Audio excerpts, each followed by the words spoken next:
Good morning, students. Today I am explaining Foundation Course, Part 2 for the second semester. This is semester 2 for FY BCom, BA, BSc, FY BMS, BAF, BBI, and BFM. So today I am going to explain this Foundation Course. Okay?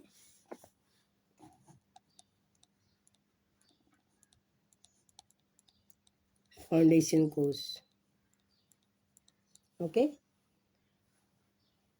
Second. Now, in this subject that is I'm explaining today, globalization, first lesson, and Indian society.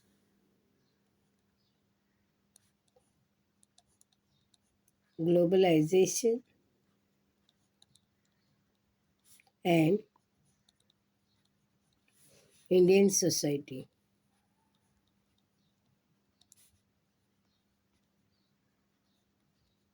This is a chapter I'm going to explain you.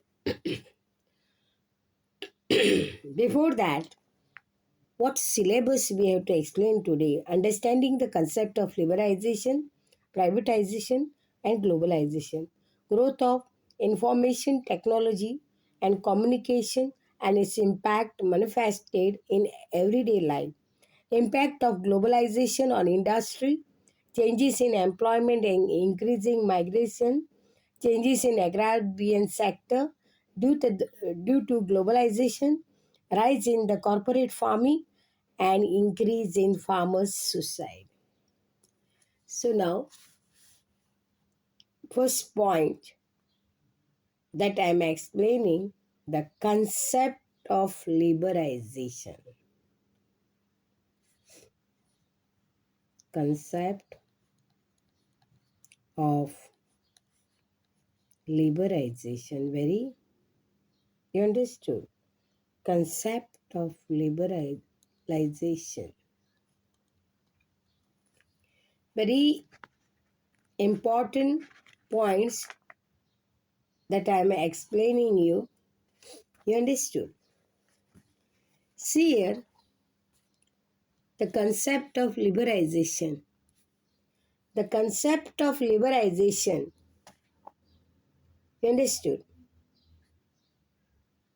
Privatization and globalization. LPG.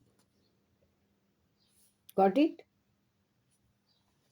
Concept of liberalization, privatization, and globalization means LPG.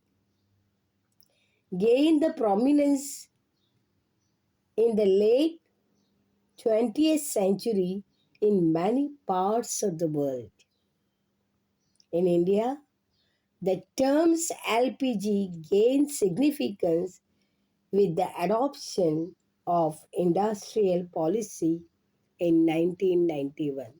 It's not a very this thing for me, not possible to write in detail of this. I'll just explain the topic. You understood?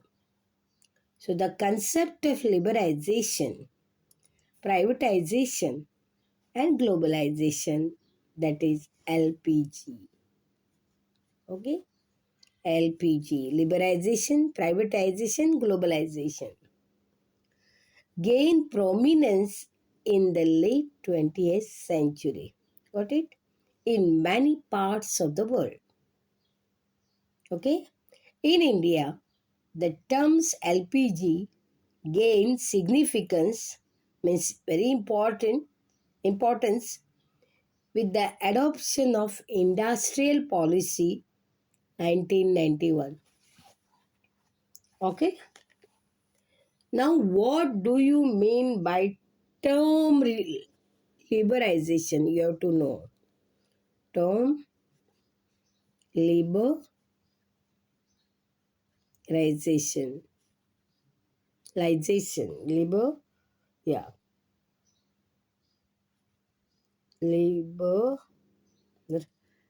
liberalization. Okay, liberalization. Now, the term liberalization refers to freedom. Okay, refers to freedom to business enterprises, to business enterprises, enterprises from excessive government control, from excessive government control, man control. See here, concept of liberalization, that is term liberalization, refers to freedom to business enterprises from excessive government control. Now, listen carefully. There are less licensing and other formalities to be followed by business firm due to the reform introduced by Industrial Policy 1991 and subsequent economic policies of the government. Economic liberalization was a bold decision by the former Prime Minister P.V. Narasimha Rao. The major elements of liberalization in India include following. Here, delicensing of industries. The Industrial Policy 1991 abolished licensing from most industries. Okay? Licensing is required only in 6 industries which were of social and strategic importance. The 6 industries that required licensing include here, which are those 6 industries: alcohol, cigarette, industrial explosives, defense product, drugs and pharmaceutical, and hazardous chemicals. You understood? Alcohol, cigarette, industrial explosive, defense product, drugs and pharmaceutical, and hazardous chemicals. The delicensing enabled Indian companies to concentrate on productive activities rather than wasting their time, effort, and money on unproductive licensing formalities. Just try to listen it. Now, liberalization of foreign investment. Prior to 1991, it was necessary to obtain approval from the various government authorities for foreign investment in India. This often caused delays and bureaucratic hurdles. The IP 1991 specified a list of high investment and high tech priority industries wherein automatic approval is provided for foreign direct investment, that is FDI. At present, FDI is allowed even up to 100% in certain sectors, okay, such as infrastructure, exports, hotels, and tourism, etc. Got it? The, liberal, the liberalization of FDI has resulted in certain benefits such as increase in inflow of foreign capital for expansion and modernization. development of skills of Indian personnel due to training provided by foreign MNCs who have entered into joint venture with Indian firms. Transfer of technology by foreign partners to Indian firm. You just listen it carefully what I am explaining you. Now here the NDA government has liberalized foreign investment in several sectors. The government has launched the Make in India initiative in September 2014. Under this initiative, the government relaxed norms for foreign investment in 25 sectors. Since the launch of this initiative, the FDI inflow in India has increased by 48%, and as on today, India stands as one of the most sought after destination for FDI. See, foundation course means you have to learn the theory very well, jot down the important points and elaborate that points in detail. So you will be in a position to explain everything in detail.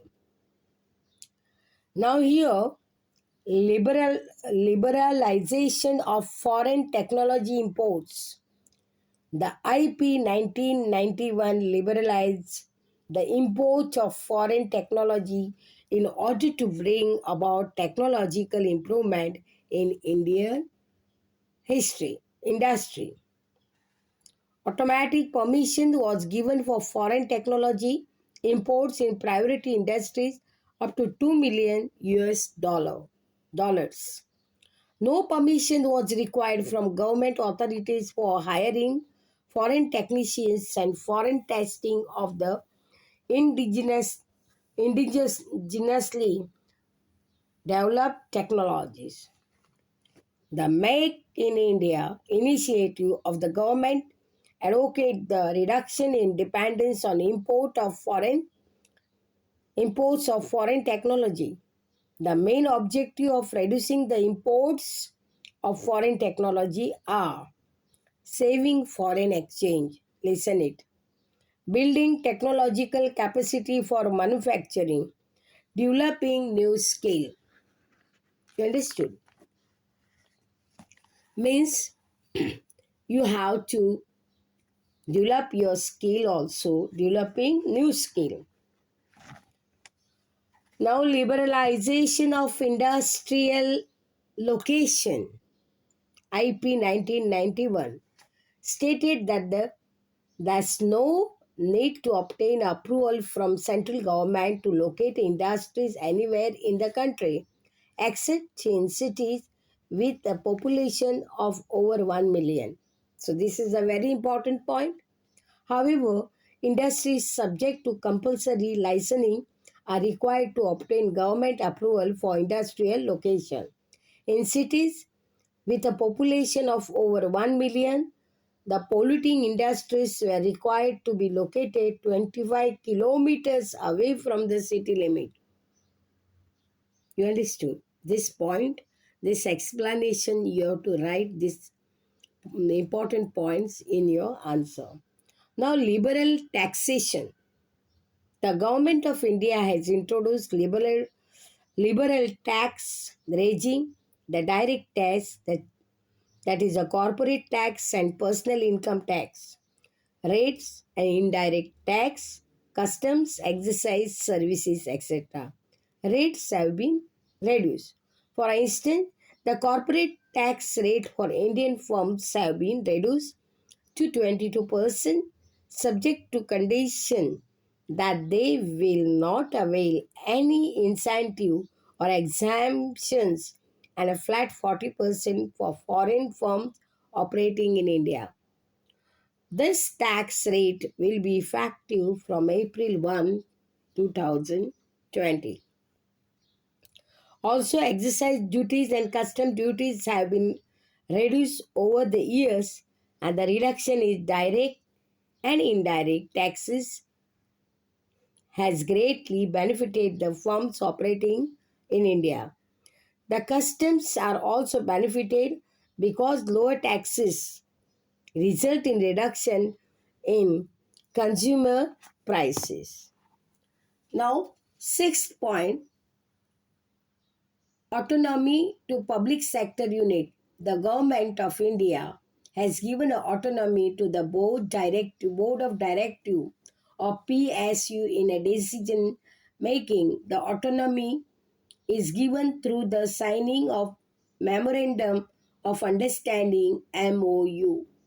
The freedom is decision making in certain areas has enabled the PSUS to make quick decisions without interference from government officials. The government of India introduced the concept of Navaratnas in 1997. This is a very important you have to mention in your answer. As on January 2020, 14 PSUS Oil India Limited, HAL, MTNL, Shipping Corporation of India, and others are given the status of Navaratnas. Navaratnas are given autonomy to take their own decisions without government interference. In 2009, the government introduced the concept of Mahanavaratnas to enable them compete globally. The Mahanavaratnas include ONGC, Oil and Natural Gas Commission, SAIL, Steel Authority, yeah, of yeah, Steel Authority India Limited, then NTPC and others. As on January 2020, there are 10 Navaratnas in India. You have to explain in detail of this little bit. You have to keep in your mind, jot down important points, and this is we have to write the concept of liberalization. You understood? See, it's not necessary for me to write now concept of concept of privatization. Okay, privatization, very important. You have to first read the explanation theory very well, not in one time. One, two, three times you have to learn it. Keep in your mind that points, not to by heart the point as such. Once if you try to make a practice for a reading and reading for three, four times, it will be remain in your mind. You understood? Now, concept of privatization. The term privatization. Okay? The term here, the term privatization. What do you mean by privatization? Okay? Privatization implies, it implies what? Okay? It implies reduction in the role of public sector.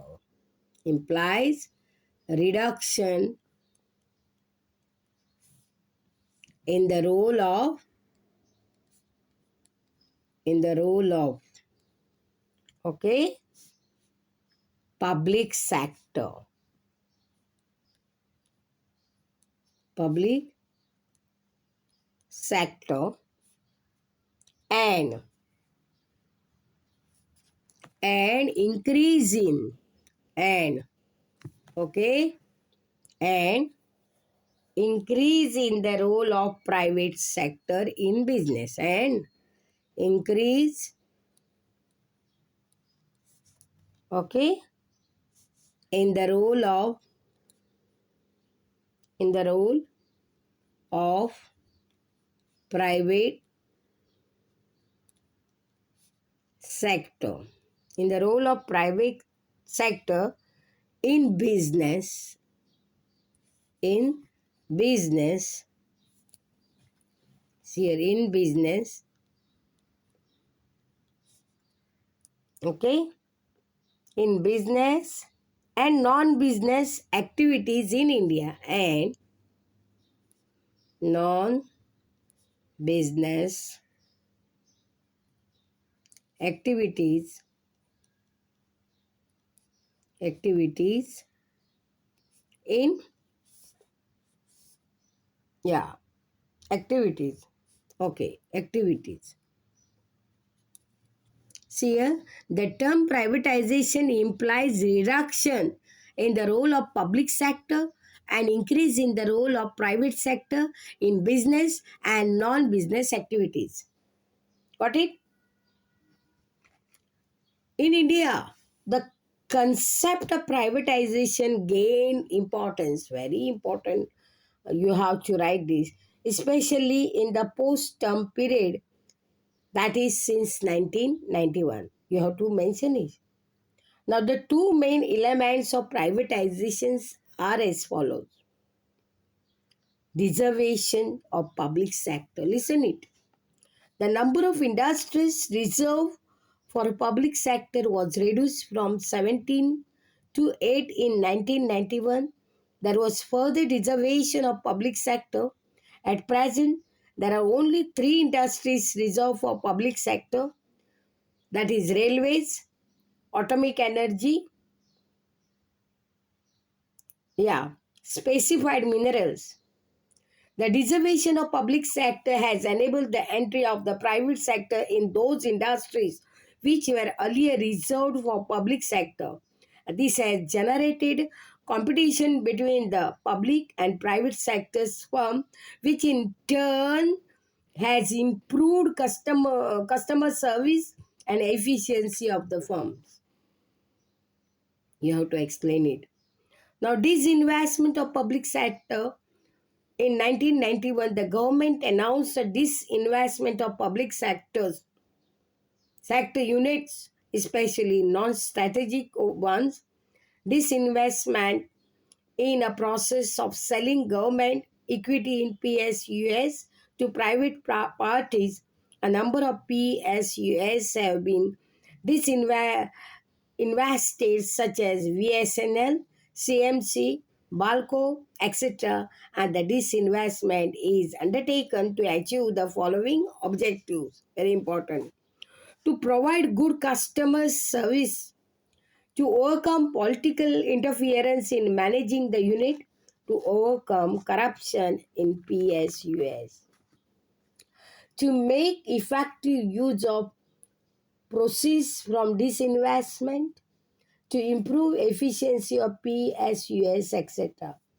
See here, the disinvestment of PSUs has achieved the above objective, and now government can concentrate more on social development activities rather than economic activities. See, you have to, when you write this concept of privatization, you have to mention everything.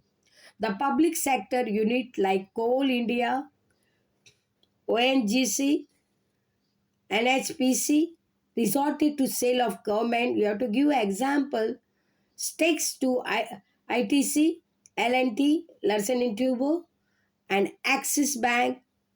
In case of sale, Steel Authority India Limited, the government divested its stake twice in a period of 20 months between March 2013 and December 2014. You have to mention the date, and very important when you write the concept of privatization. It is a very easy to understand. First read the concept, what it is. Jot down the important points and write the specific point in this short note. Concept of privatization you have to mention in and each detail. So see, if you make a practice of reading text thoroughly well, not of one time, twice time, thrice time, like that, it will be very means keep in touch with the book, always in touch with the book. You read it. Now listen to the lectures in the college also. Sometimes minds are getting disturbed. Physically, you will be present over there, mentally somewhere, sometime. Because the children, students, suppose a morning classes, they are not grabbing their breakfast properly. See, our food is most important, breakfast important to concentrate your mind. Doing, having nothing means eating nothing and attending the lectures is very difficult for you too.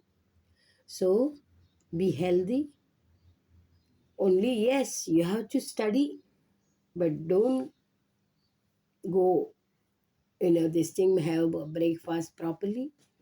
See, memory, intelligence is depend on your balanced diet. It is no need to explain me in detail. You are a grown up. You laugh what a topic you are explaining, and this no, physically, mentally, you have to present in the college. You try to attend the lecture very sincerely and then come home, and what a topic today our professor has explained it. Come home, read the concept very thoroughly well. If you are not getting to know the difficult words meaning, please search in the dictionary. Oxford Dictionary, many dictionaries are there, but Oxford Dictionary is the most important dictionary. You will get a perfect meaning in that dictionary. So this is enough for me today to wind up this. If you like this, you please share it and write suitable comments. Any doubt, any queries, you please write in the comments. I'll solve your queries. Any doubt? Thanks for today. Okay?